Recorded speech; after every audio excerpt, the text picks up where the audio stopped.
You lined up your driver this morning, set the face dead square to the target the way every teacher and every magazine has told you for the last 40 years, and the ball still leaked out weak and to the right. You did everything right, and it punished you anyway.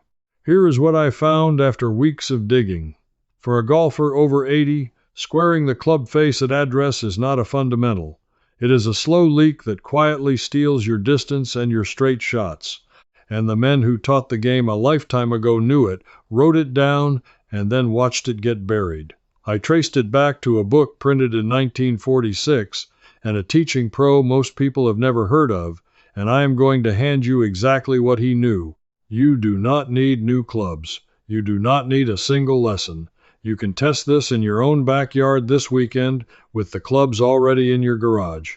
I need to tell you where this started for me.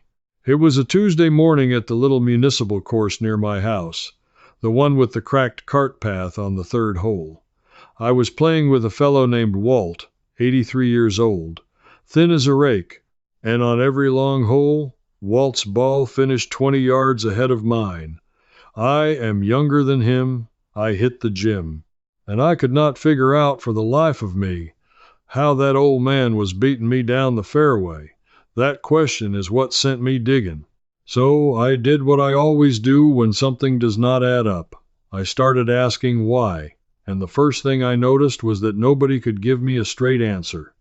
I asked the young assistant pro at the shop, nice kid. He told me to square the face, keep my left arm straight, and turn my shoulders. Same advice I had heard my whole life. Same advice on every channel and in every glossy magazine. But here is the thing that started nagging at me. That advice was built for a body that no longer exists. It was built for a young man swinging over 100 miles an hour, and nobody, not one person, ever adjusted it for a man in his 70s or 80s. So I pulled the numbers, and the numbers stopped me cold. The people who track this with launch monitors have measured swing speed by age for years now. A strong golfer in his 20s or 30s swings the driver around 100 to 110 miles an hour. By the 60s, the average drops to somewhere near 80 to 85, and past 70 it slides down toward 75, and often well below. That is not a small dip. From your prime to your 80s, many men lose 30, even 40 miles an hour of club head speed. Now here is why that one number changes everything, and why nobody told you. Squaring the club face at impact is not something you set at address and keep. It is something that happens because of speed. The club head is whipping through, the shaft is bending and releasing, and all that force rotates the toe of the club around to meet the ball square at the exact right instant. That rotation, that release, is powered by speed. Take the speed away, and the face never fully closes. It arrives open, and an open face at impact does two ugly things at once. It sends the ball right, and it adds loft, so the shot climbs weak and short and dies in the wind.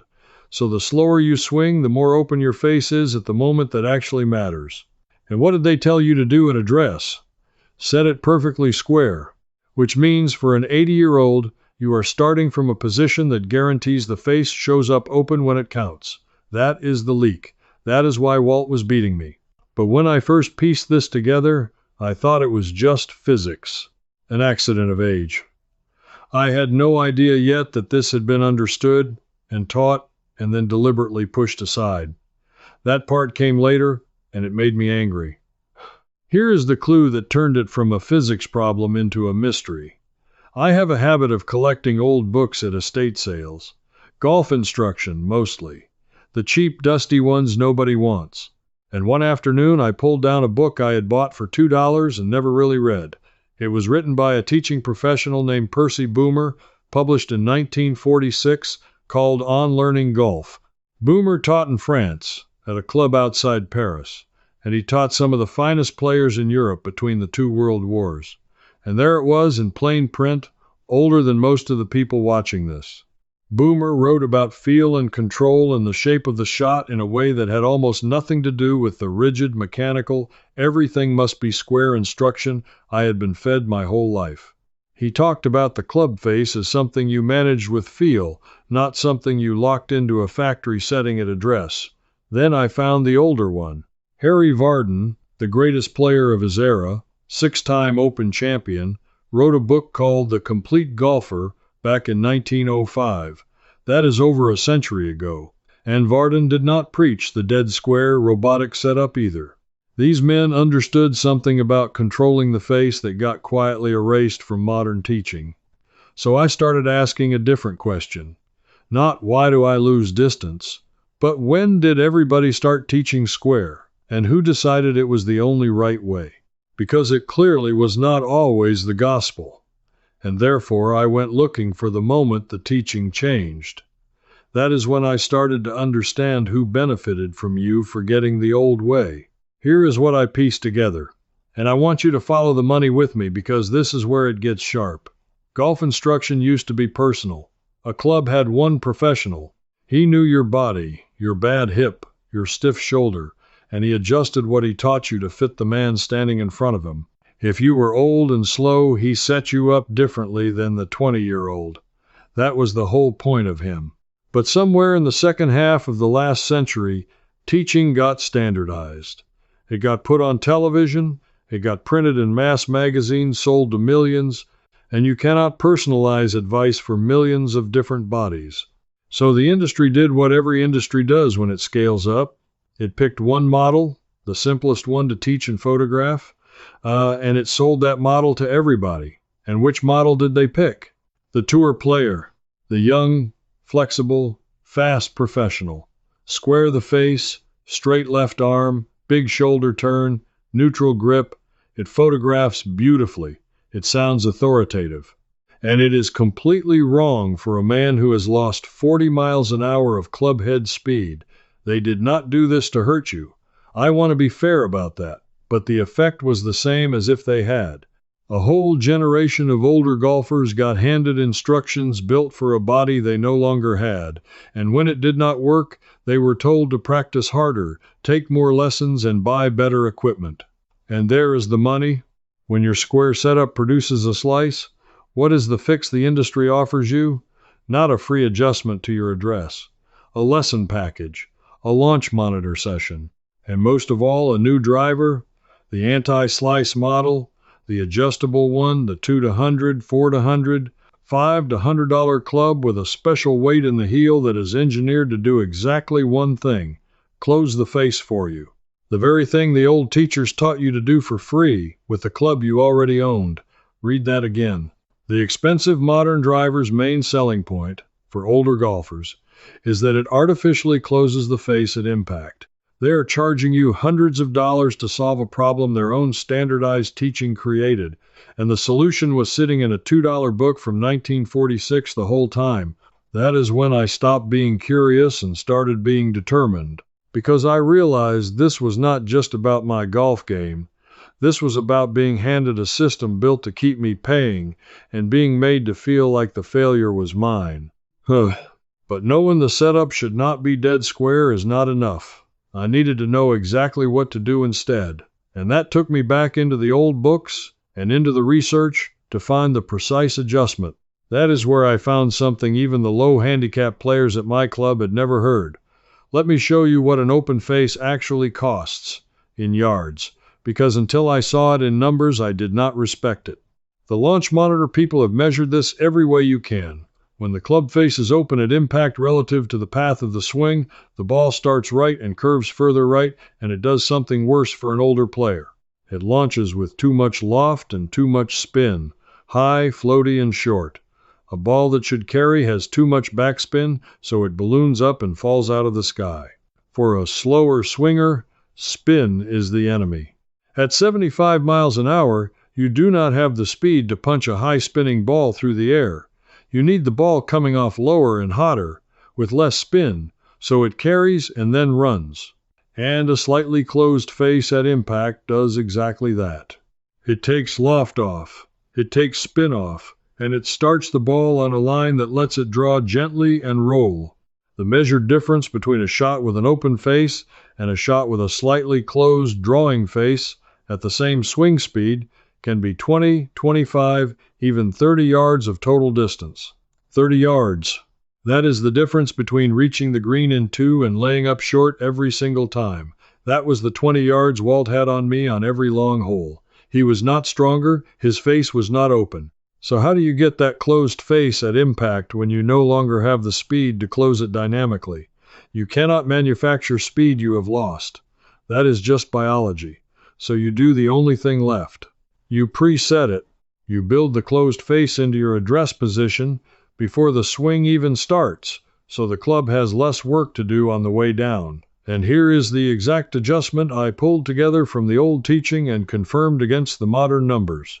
First, at address, you do not set the face perfectly perpendicular to your target line. You turn the toe of the club in just slightly, so the face points a few degrees left of where you want the ball to finish. We are talking a small amount. 2, 3, maybe 4 degrees. Enough that if you laid a club shaft across the face, it would point left of the flag, not straight at it. Second, you strengthen your grip. That means turning both hands a little to the right on the handle so that when you look down, you can see 2, even 3 knuckles on your left hand instead of 1. A stronger grip naturally returns the face more closed at impact. The old teachers, the ones from before the standardized era, taught stronger grips to average players as a matter of course. It was normal. Third, and this is the feel that ties it together, you let the toe of the club lead. You feel like the toe of the club head is racing to beat the heel to the ball through impact. That feeling of the toe turning over is the release you have lost to age, and by exaggerating the feel of it, you get back some of what time took away. You have just replaced a $500 anti-slice driver with 3 free adjustments to how you stand over the ball. Think about that for a second. You just fixed a leak that was quietly stealing you 20 or 30 yards, using nothing but the club already in your garage and the way you set your hands over the ball. That is the whole idea behind the work I put into the senior golf system, a collection built body first for golfers 65 and over. Not for some young man swinging over 100 miles an hour. Inside, First Tee walks you through the driver setup secrets most seniors skip and the grip pressure and type tested on real senior hands, and Swing Deeper hands you the full senior hand grip system and every driver adjustment that adds yards without strain. It is honest, real content, and here is how you check that for yourself tonight. Free. Take any club into your backyard, set the toe in those few degrees so the face sits slightly closed, turn your hands until you see 2 knuckles, and make 10 slow waist-high swings, feeling that toe lead through the bottom, exactly like I described. If your hands start to feel a release your body forgot, you already know these books are speaking to your body and not somebody else's. The fastest way to get the books is to scan the QR code right there on your screen, or go to the link in the description or the pinned comment. And there is one more piece I have not gotten to yet, an old drill that makes all of this automatic without you having to think about it. And I have not even gotten to the deepest part of what I found yet. Because there is one more piece, an old drill, that makes all of this automatic. But first I have to speak to someone directly. I know exactly who is watching this and thinking it is not for them. You are on a fixed income. You are not a member anywhere. Maybe you play the cheap public course once a week, or maybe you have not swung a club in 2 years because your body hurts and lessons cost more than you can justify. You think all of this belongs to men with money, custom fittings, and time. I need you to stay right here, because what I found next was built for exactly you, and it costs nothing. Everything I have described so far you can practice without a golf course, without a range fee, and without a single new piece of equipment. Here is how.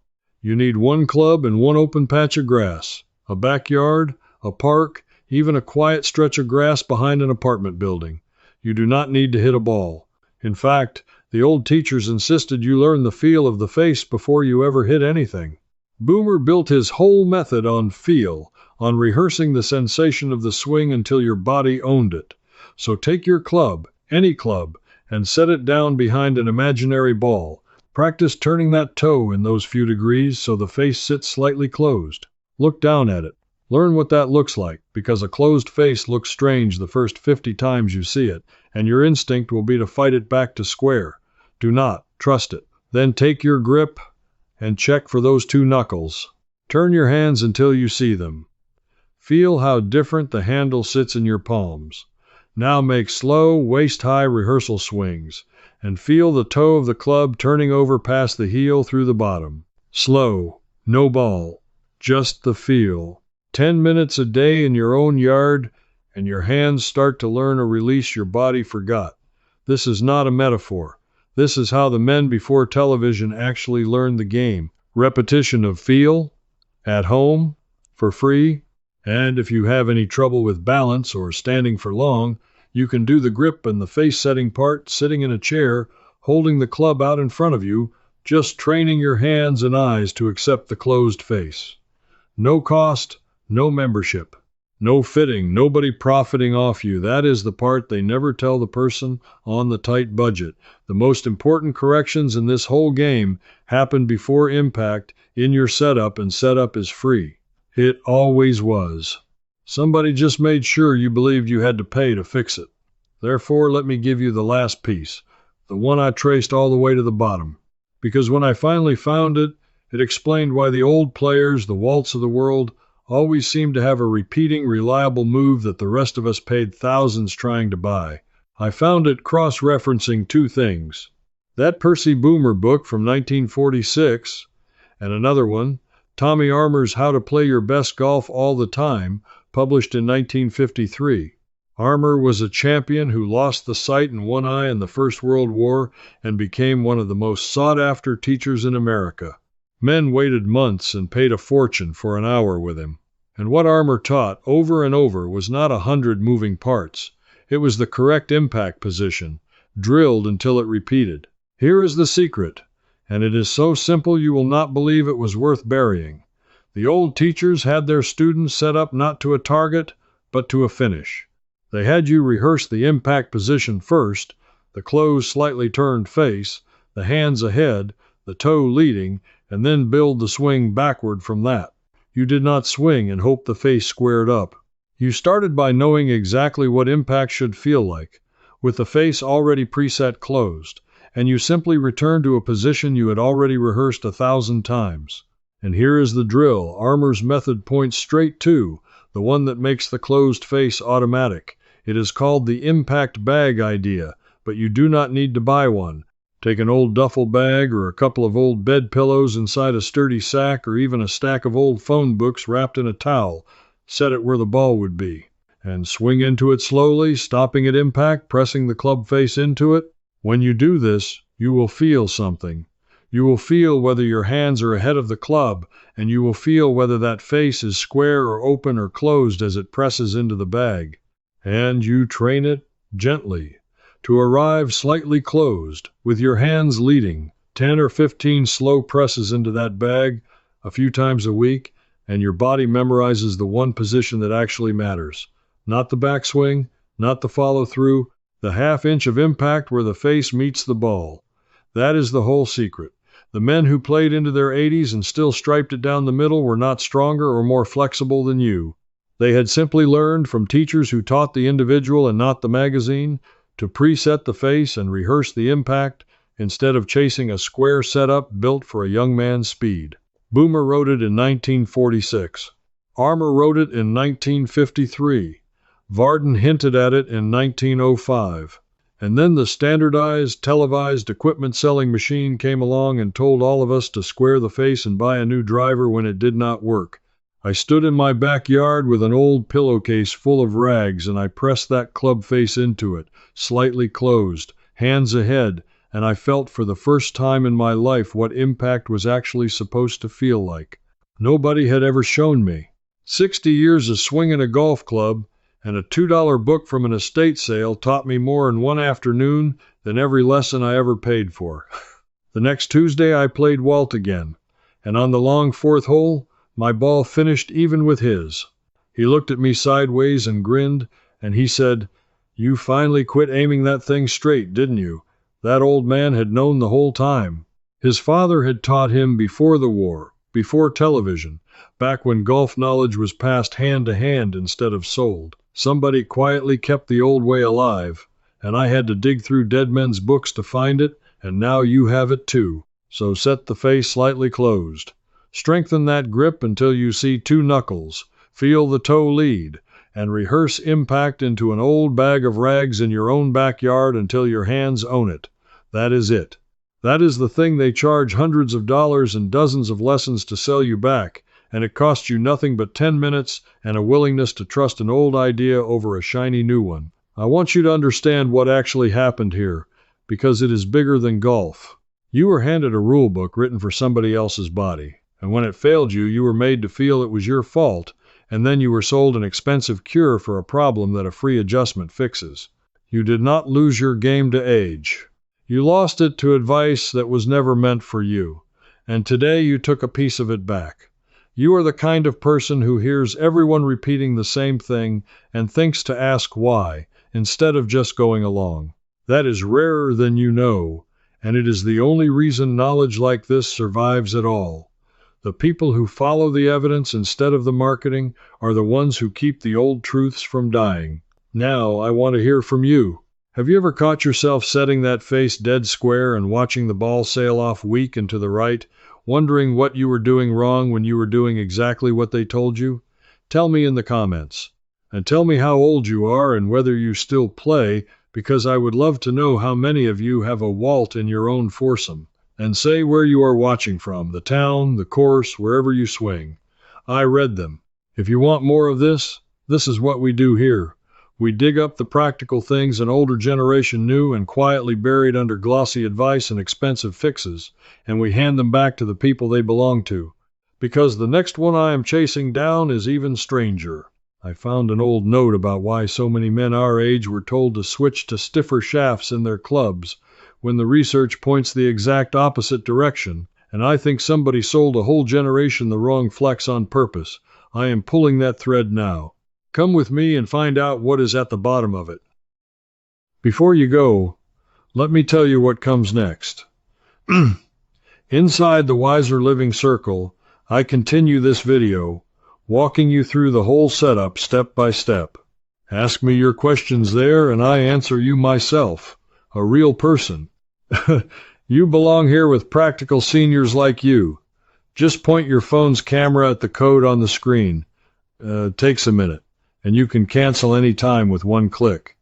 Now that your setup is easier, let's fix the part that costs the most strokes. In the next video, I'll show you a simple putting trick that saves your score for good. It's starting right here.